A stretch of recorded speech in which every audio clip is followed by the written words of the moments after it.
प्रधानमंत्री नरेंद्र मोदी ने नई दिल्ली में अखिल भारतीय शिक्षा समागम का किया शुभारंभ। पीएम श्री योजना के तहत स्कूलों के लिए धनराशि की पहली किस्त की जारी।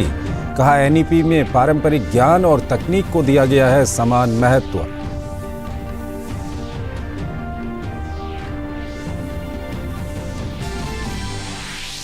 अखिल भारतीय शिक्षा समागम के अवसर पर 106 ज्ञापन पत्रों पर हुए हस्ताक्षर। समझौते में नवाचार, अनुसंधान और ज्ञान के आदान प्रदान को बढ़ावा देने पर जोर। समागम के दौरान नरेंद्र मोदी ने बाल वाटिका में बच्चों के साथ व्यतीत किया समय। कहा, बच्चों की ऊर्जा और उत्साह से उमंग से भर जाता है मन।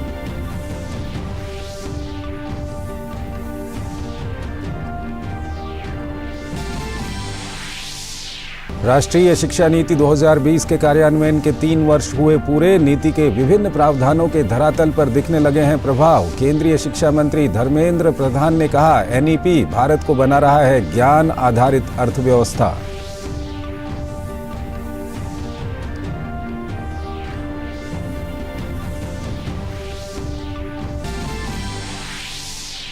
पूर्वोत्तर के मणिपुर में शांति बहाली के प्रयास हुए तेज। सरकार उठा रही है लगातार कदम। राज्यपाल ने राहत शिविरों का किया दौरा, हर संभव मदद का दिया भरोसा। विपक्ष के प्रतिनिधिमंडल के मणिपुर दौरे पर भाजपा ने बोला हमला, बताया राजनैतिक पर्यटन।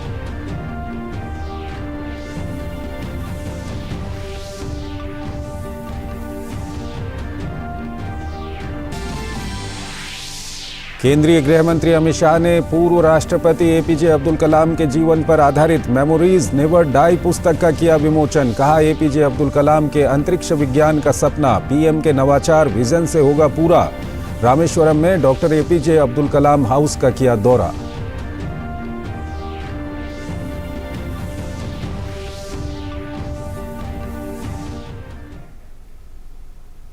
नमस्कार, डीडी न्यूज में आपका स्वागत है। मैं हूं चंद्रशेखर जोशी और आइए अब खबरों को विस्तार से देखते हैं। देश में राष्ट्रीय शिक्षा नीति को 3 वर्ष पूरे हो गए हैं और इस शिक्षा नीति ने देश में शिक्षा और नवाचार की दिशा बदल दी है। इस शिक्षा नीति में प्राचीनता और आधुनिकता का अनोखा संगम है और यही बात पीएम मोदी ने नई दिल्ली में 2 दिवसीय अखिल भारतीय शिक्षा समागम कार्यक्रम का उद्घाटन करते समय कही। नमस्ते। बाल वाटिका में बच्चों से मिलने का और उनके साथ बात करने का भी मौका मिला। बच्चे खेल खेल में कैसे कितना कुछ सीख रहे हैं, कैसे शिक्षा और स्कूलिंग के मायने बदल रहे हैं, ये देखना मेरे लिए वाकई उत्साहजनक था। मोदी जी, आप हमारे साथ फोटो। साथियों, जब युग बदलने वाले परिवर्तन होते हैं तो वो अपना समय लेते हैं।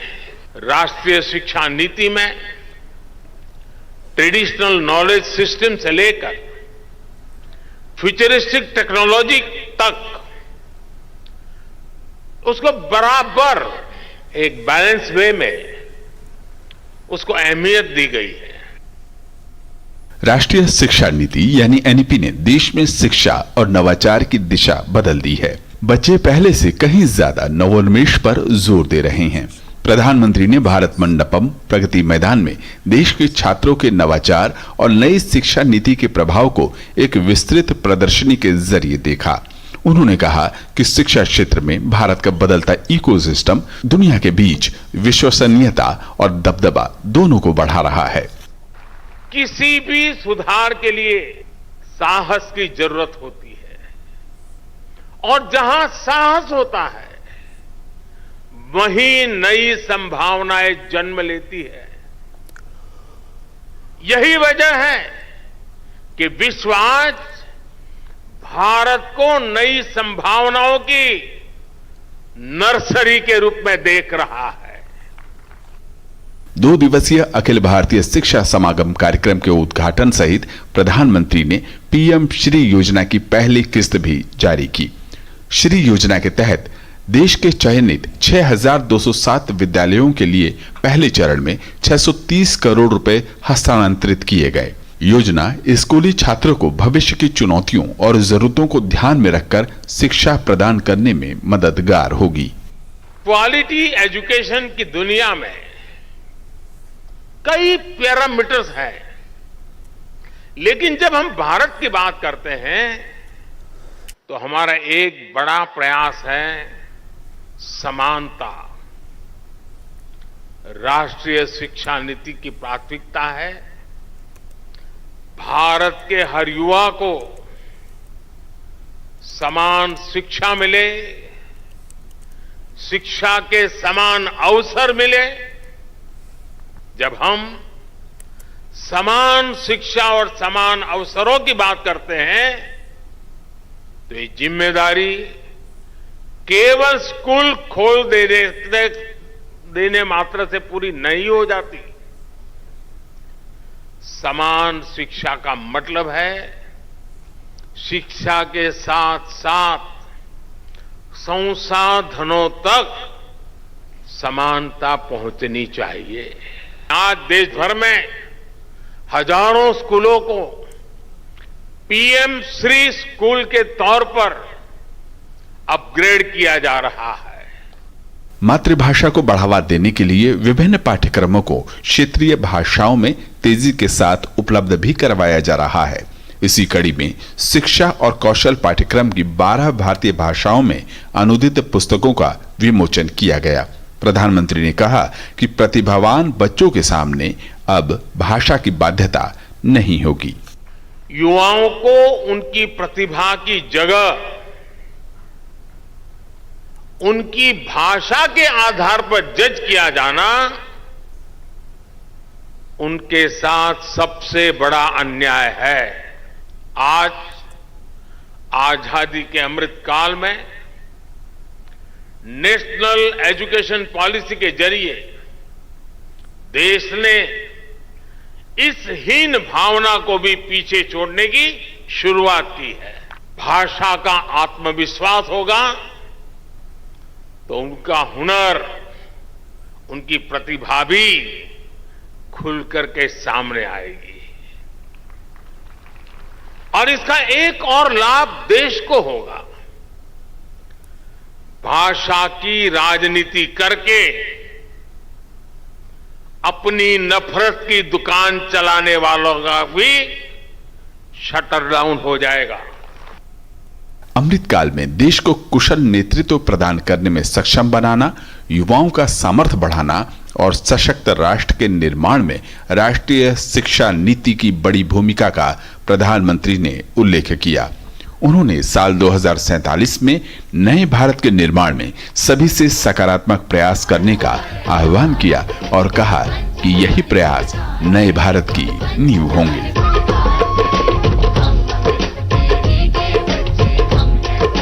निशांत सौरभ और विशाल बैरिस्टो के साथ bureau report, DD news. Manipur में शांति बहाली की कोशिशें रंग लाती हुई दिखाई दे रही हैं और सरकार ने स्थायी शांति के लिए दोगुने उत्साह से प्रयास करने शुरू किए हैं। वायरल वीडियो मामले में सरकार एक्शन में है। मामले में सीबीआई ने एफआईआर दर्ज कर जांच शुरू कर दी है, लेकिन इस मामले पर सियासत थमने का नाम नहीं ले रही है। विपक्ष का एक प्रतिनिधिमंडल आज राज्य के दौरे पर था और इसे लेकर बीजेपी ने विपक्ष पर करारा हमला बोला। सरकार मणिपुर में शांति बहाली की हर संभव प्रयास कर रही है। वायरल वीडियो मामले में सरकार एक्शन में है। मामले में सीबीआई ने एफआईआर दर्ज कर जांच शुरू कर दी है। इससे पहले केंद्र सरकार ने मणिपुर में महिलाओं के साथ हुई बर्बरता पर सुप्रीम कोर्ट में हलफनामा दाखिल किया था। हलफनामे में कहा गया था कि सरकार अपराध की गंभीरता को ध्यान में रखते हुए पीड़ितों को तेजी से न्याय दिलाने के लिए हर एक मामले को फास्ट ट्रैक में निपटारा कराने का निर्देश राज्य सरकार को पहले ही दे चुकी है। मामले में कई लोगों की गिरफ्तारी पहले ही हो चुकी है। उधर राज्य में शांति बहाली के बीच मणिपुर की राज्यपाल अनुसुईया उइके ने चुराचांदपुर में राहत केंद्रों का दौरा किया। शिविर में रहे लोगों से राज्यपाल ने कहा कि वो यहां उनका दुख दर्द बांटने आई हैं। इस दौरान उन्होंने लोगों की बातें सुनी और हर समस्या के समाधान का आश्वासन दिया। एक महिला अपनी आप बीती सुनाते हुए रो पड़ी तो राज्यपाल ने उन्हें सांत्वना दी। उन्होंने कहा कि सरकार उन लोगों को मुआवजा देगी जिन्होंने अपने परिवार के सदस्य को खो दिया है और संपत्ति का नुकसान हुआ है। साथ ही उन्होंने राज्य के दौरे पर आए विपक्षी प्रतिनिधिमंडल से राज्य में शांति बहाली में योगदान देने की अपील की। आगे फ्यूचर में आपको घर और जिन फैमिली के मेंबरों के साथ ट्रेजेडी हुई है उन लोगों को भी कंपनसेशन दिया जाएगा।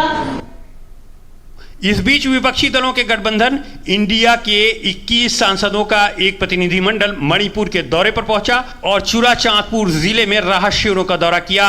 हालांकि भाजपा इसे विपक्ष की नौटंकी बता रहा है। पश्चिम बंगाल के दौरे पर पहुंचे सूचना एवं प्रसारण मंत्री अनुराग सिंह ठाकुर ने विपक्ष पर हमला बोला। उन्होंने अधीर रंजन चौधरी से इन सांसदों को पश्चिम बंगाल का दौरा कराने का अनुरोध किया।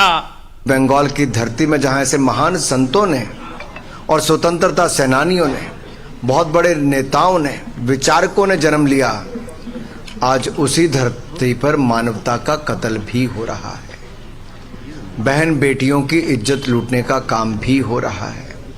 सत्ता के चलते ममता दीदी के इशारों पर उनके ही पार्टी के नेता भारतीय जनता पार्टी के कार्यकर्ताओं की कहीं हत्या में शामिल होते हैं, कहीं मारपीट में शामिल होते हैं।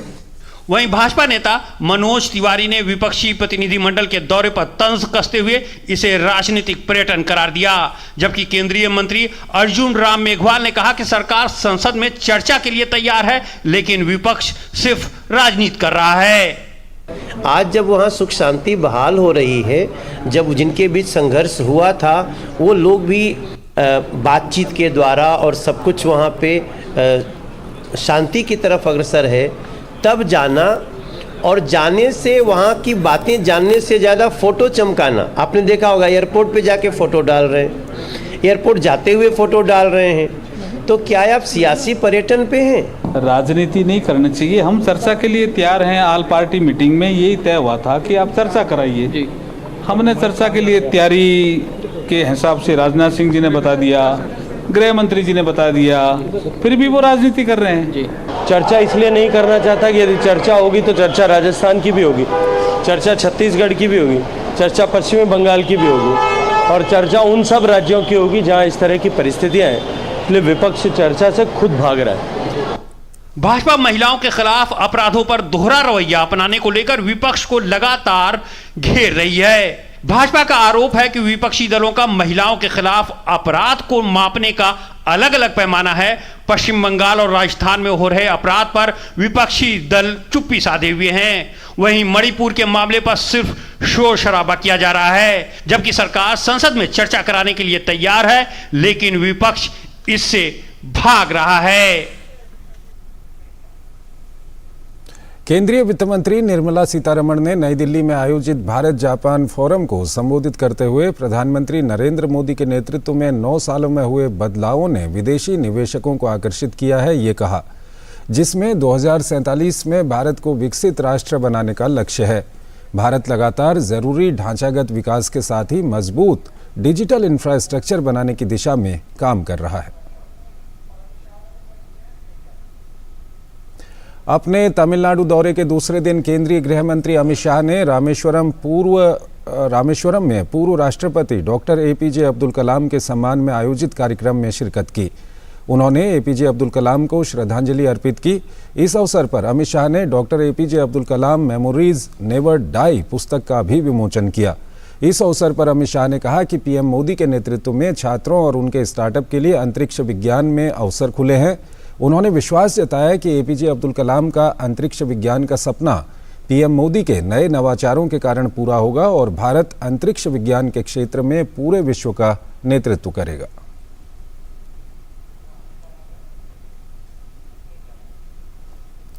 केंद्रीय गृह मंत्री अमित शाह एक दिवसीय प्रवास पर रविवार को मध्य प्रदेश में होंगे। अपने दौरे में अमित शाह इंदौर में बूथ कार्यकर्ताओं को संबोधित करने के साथ ही अन्य कार्यक्रमों में भाग लेंगे। निर्धारित कार्यक्रम के अनुसार केंद्रीय गृह मंत्री अमित शाह दोपहर में इंदौर एयरपोर्ट पहुंचेंगे। उसके बाद बूथ कार्यकर्ताओं के सम्मेलन को संबोधित करेंगे। फिर भगवान परशुराम की जन्मस्थली जाना पाव के लिए रवाना होंगे। केंद्रीय गृह मंत्री वहां दर्शन और पूजन के उपरांत शाम में इंदौर एयरपोर्ट के लिए रवाना होंगे। अमित शाह का होटल मैरियट में पदाधिकारियों की बैठक को संबोधित करने का भी कार्यक्रम है। G20 देशों की अध्यक्षता इस समय भारत के पास है और इससे जुड़े संकल्पों को सिद्धि तक पहुंचाने के लिए देश के तमाम हिस्सों में बैठकों का दौर जारी है।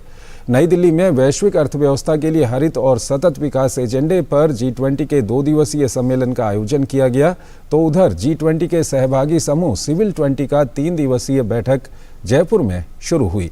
रक्षा मंत्री राजनाथ सिंह और माता अमृत आनंदमयी ने इस सम्मेलन में उद्घाटन किया। नई दिल्ली में वैश्विक अर्थव्यवस्था के लिए हरित और सतत विकास एजेंडे पर G20 के 2 दिवसीय सम्मेलन का आयोजन किया गया। सम्मेलन में हरित सतत विकास की चुनौतियों और संभावनाओं की समीक्षा की गई।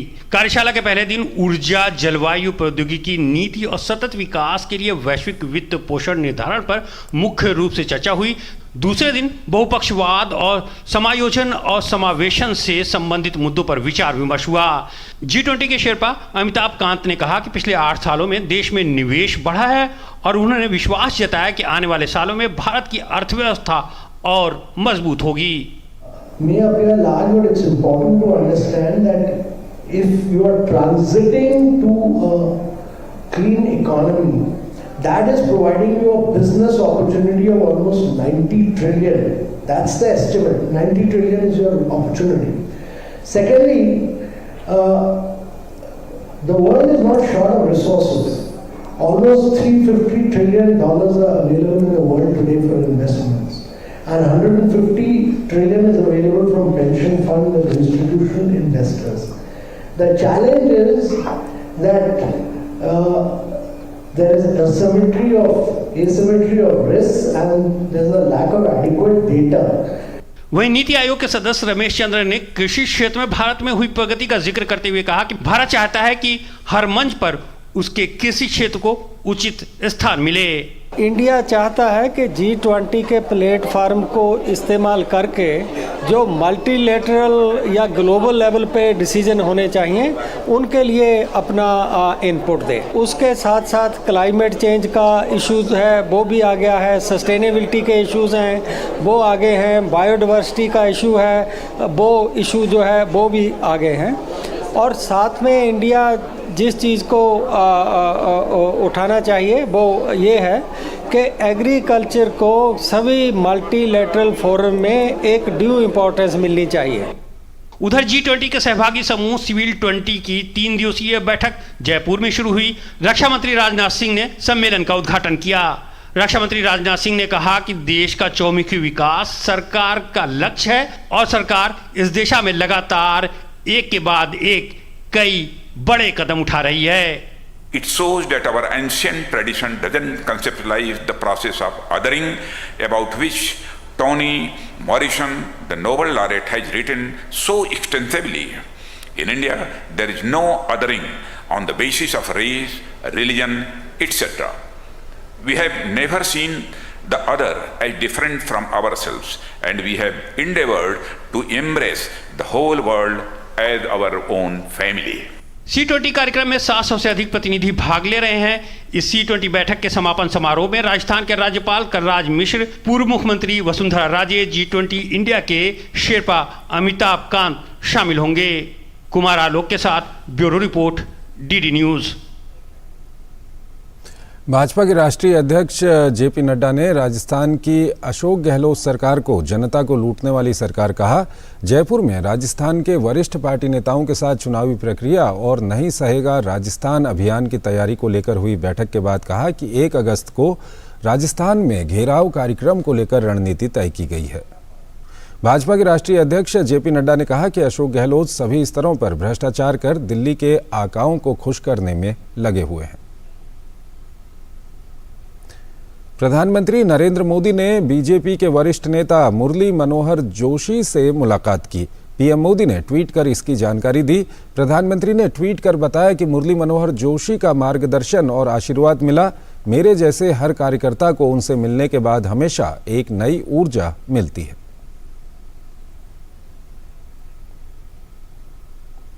पश्चिम बंगाल के पूर्व मुख्यमंत्री बुद्धदेव भट्टाचार्य जी को गंभीर बीमारी के कारण कोलकाता के वुडलैंड्स अस्पताल में भर्ती कराया गया है। वुडलैंड्स अस्पताल के एक बयान के अनुसार उन्हें लोअर रेस्पिरेटरी ट्रैक्ट इन्फेक्शन और टाइप 2 रेस्पिरेटरी विफलता के कारण अस्पताल में भर्ती कराया गया है। वुडलैंड्स अस्पताल ने बताया कि उन्हें नॉन इन्वेसिव वेंटिलेशन, एंटीबायोटिक्स और अन्य सहायक प्रबंधन पर रखा गया है। केंद्रीय मंत्री अनुराग ठाकुर ने बुद्धदेव भट्टाचार्य जी के अच्छे स्वास्थ्य की कामना की। मैं माननीय बुद्धदेव भट्टाचार्य जी के अच्छे स्वास्थ्य की कामना करता हूं और ईश्वर से प्रार्थना भी करता हूं कि वो जल्द स्वस्थ हो जाएं। बहुत लंबे समय तक बंगाल के उन्होंने अपना योगदान दिया। ईश्वर उनको लंबी आयु दे और शीघ्र स्वास्थ्य। और आइए अब बात करते हैं मौसम की। देश के कई राज्यों में जहां मानसूनी बारिश कहर बरपा रही है, तो कुछ राज्यों में धीमे पड़ता मानसून चिंता बढ़ा रहा है। ये रिपोर्ट देखिए। देश के अधिकतर राज्यों में जहां मानसूनी बारिश कहर बरपा रही है, तो उत्तर प्रदेश और बिहार जैसे राज्यों में कमजोर पड़ते मानसून ने चिंता बढ़ा दी है। राजस्थान में मानसून के फिर से सक्रिय होने का असर साफ दिखने लगा है। भारी बारिश की वजह से पिंक सिटी जयपुर तालाब में तब्दील होता दिख रहा है। 2 दिनों से हो रही लगातार भारी बारिश के चलते हालात बाढ़ जैसे बन गए हैं। सड़कों पर पानी भरा हुआ है। यही हालात जगह जगह देखने को मिल रहे हैं। जयपुर से लेकर कोटा झालावाड़ तक हो रही लगातार बारिश ने लोगों की मुश्किलें बढ़ा दी हैं। सीकर रोड पर डहर के बालाजी पर 1 से 1.5 फीट तक पानी भरा हुआ है। इसकी वजह से गाड़ियों की आवाजाही रुक गई है। भारी बारिश ने ट्रेन के सुचारू परिचालन पर भी असर डाला है। मौसम विभाग ने अगले 4 दिन के लिए जयपुर, भरतपुर के साथ राजस्थान के कई जिलों में भारी से अति भारी बारिश का अलर्ट जारी किया है। उधर पहाड़ों पर भी भारी बारिश का दौर जारी है। उत्तराखंड के चमोली जिले में बद्रीनाथ नेशनल हाईवे नंबर 7 का 50 मीटर का हिस्सा बह गया। शुक्रवार को हुई भारी बारिश के बाद लामगढ़ नाले में जलस्तर बढ़ गया था, जिसके चलते हाईवे का हिस्सा बह गया। लगातार हो रही बारिश की वजह से उत्तरकाशी जिले में भूस्खलन का खतरा बना हुआ है। जिला आपदा प्रबंधन अधिकारी ने बताया कि गांव में टीम भेजकर भूस्खलन की स्थिति का आकलन किया जा रहा है। वहीं हिमाचल प्रदेश के किन्नौर जिले में चौरा के पास लैंडस्लाइड होने के चलते नेशनल हाईवे 5 ब्लॉक हो गया। हाईवे पर कई दूसरी जगहों पर भी लैंडस्लाइड हुई है। राष्ट्रीय राजमार्ग के बंद होने से रामपुर और झाकड़ी में बड़ी संख्या में लोग फंसे हुए हैं। NHI के लिए ब्रौनी खड्ड को बहाल करना चुनौती साबित हो रहा है। खबरों के मुताबिक भूस्खलन की वजह से 3 नेशनल हाईवे सहित 419 सड़कों पर यातायात ठप हो गई है। मौसम विभाग ने प्रदेश के कई जिलों के लिए अगले कुछ दिनों तक भारी बारिश की चेतावनी दी है। जम्मू कश्मीर के उधमपुर में अचानक बाढ़ आने से नाले पर बना 1 फुट ब्रिज टूट गया। ये पुल रामनगर तहसील के 3 ब्लॉक को आपस में जोड़ता था। पुल के टूटने से लोगों को अपनी जान खतरे में डालकर नाला पार करना पड़ रहा है। आसमान से गिरती आफत ने तेलंगाना में भी भारी तबाही मचाई है। तेलंगाना के भद्राचलम में गोदावरी सहित कई अन्य नदियों के खतरे के निशान से ऊपर बहने के कारण चेतावनी जारी की गई है। यहाँ के गांव में राहत अभियान चलाया जा रहा है। मुख्यमंत्री ने सभी जिला अधिकारी को हाई अलर्ट पर रहने के निर्देश जारी किए हैं। इस बीच पिछले कई हफ्ते से भारी बारिश से हल्कान महाराष्ट्र में धीरे धीरे जीवन पटरी पर लौट रही है। हालांकि मौसम विभाग ने मुंबई और उसके आसपास के इलाकों में येलो और ग्रीन अलर्ट जारी किया है। दरअसल पालघर, ठाणे, रायगढ़ और कोंकण के कई क्षेत्रों में पिछले दिनों भारी बारिश ने जनजीवन पर व्यापक प्रभाव डाला था। अब स्थिति तेजी से सामान्य हो रही है। वर्धा, सतारा, नांदेड़ और कोल्हापुर में स्थिति को देखते हुए जलाशयों के कुछ द्वार खोल दिए गए हैं। इस बीच उम्मीद की जा रही है कि सोमवार से विद्यालयों और विश्वविद्यालयों में कक्षा नियमित रूप से शुरू कर दी जाएगी। इधर राष्ट्रीय राजधानी दिल्ली सहित NCR में शनिवार को भी बारिश का दौर जारी रहा, जिससे गर्मी से जूझ रहे लोगों को कुछ राहत मिली। और आइए नजर डालते हैं देश की कुछ अन्य खबरों पर फटाफट अंदाज में।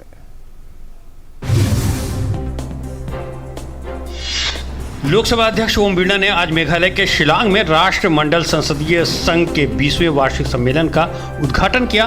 उन्होंने कहा कि आज लोकतंत्र में चर्चा और संवाद से हमने हर समस्या का समाधान किया है और संसदीय परंपराओं को बनाए रखना हम सबकी जिम्मेदारी है। आज दिल्ली में पूर्व विधायक अकुला राजेंद्र, पूर्व एमएलसी एम रंगारेड्डी और पूर्व डीसीसीबी अध्यक्ष लक्ष्मा रेड्डी, तेलंगाना भाजपा अध्यक्ष जी किशन रेड्डी की उपस्थिति में पार्टी में शामिल हुए। इस दौरान पूर्व केंद्रीय मंत्री प्रकाश जावड़ेकर भी मौजूद रहे। उन्होंने इन नेताओं का भाजपा में स्वागत किया। सीबीआई ने कॉर्पोरेट मामलों के मंत्रालय में तैनात 2 संयुक्त निदेशक स्तर के अधिकारियों सहित 4 लोगों को गिरफ्तार किया है। सीबीआई ने आरोपियों के दिल्ली, गुरुग्राम और चेन्नई स्थित परिसरों की तलाशी ली, जहां से 59.80 लाख रुपए की नकदी बरामद हुई। अधिकारियों ने बताया कि गिरफ्तार किए गए लोगों में संयुक्त निदेशक मंजीत सिंह। मुजफ्फरपुर बालिका गृह कांड मामले की जांच कर रही सीबीआई द्वारा एक नया एफआईआर दर्ज किया गया है। हालांकि सीबीआई द्वारा मामले में किसी नामजद आरोपी के खिलाफ मुकदमा नहीं दर्ज किया गया है। ये एफआईआर अज्ञात अधिकारियों के खिलाफ दर्ज किया गया है। मामला एक नाबालिग लड़की के अपहरण से जुड़ा हुआ है। तमिलनाडु के कृष्णागिरी जिले के पटाखा फैक्ट्री में शनिवार को विस्फोट हो गया, जिसमें 8 लोगों की मौत हो गई। घटना के बाद स्थानीय लोगों ने पुलिस को इसकी जानकारी दी। इस हादसे पर पीएम मोदी ने दुख जताते हुए ट्वीट शेयर किया। हादसे में शिकार हुए लोगों के लिए मुआवजे की घोषणा की गई। चीन के चेंगडू में आयोजित की जा रही समर वर्ल्ड यूनिवर्सिटी गेम्स में भारत का शानदार प्रदर्शन जारी है। प्रतियोगिता में भारत ने आज 3 स्वर्ण व 1 रजत समेत कुल 4 पदक अपने नाम किए। भारत की टॉप्स एथलीट एल्वेनिल वालारिवन ने महिलाओं की 10 मीटर एयर राइफल इवेंट में स्वर्ण पदक अपने नाम किया। एल्वेनिल ने 151.5 अंक अर्जित कर पहला स्थान हासिल किया। वहीं 10 मीटर एयर पिस्टल टीम स्पर्धा में भारत की निशानेबाज मनु भाकर, अभिदन्या पाटिल और यशस्वी देसवाल ने स्वर्ण पदक पर कब्जा जमाया। भारत के लिए विश्वविद्यालय खेलों में तीसरा स्वर्ण पदक मनु भाकर ने जीता। 10 मीटर एयर पिस्टल व्यक्तिगत स्पर्धा में मनु भाकर ने फाइनल में 239.7 अंकों के स्कोर के साथ अपना दूसरा जबकि भारत के लिए तीसरा पदक जीता। भारतीय जूडो खिलाड़ी यामिनी मौर्य ने वर्ल्ड यूनिवर्सिटी गेम्स में भारत को चौथा पदक दिलाया। यामिनी ने जूडो में मंगोलिया के खिलाड़ी को 11-0 से हराकर कांस्य पदक पर कब्जा जमाया। तो इस बुलेटिन में फिलहाल इतना ही। आप बने रहिए डीडी न्यूज़ के साथ। नमस्कार।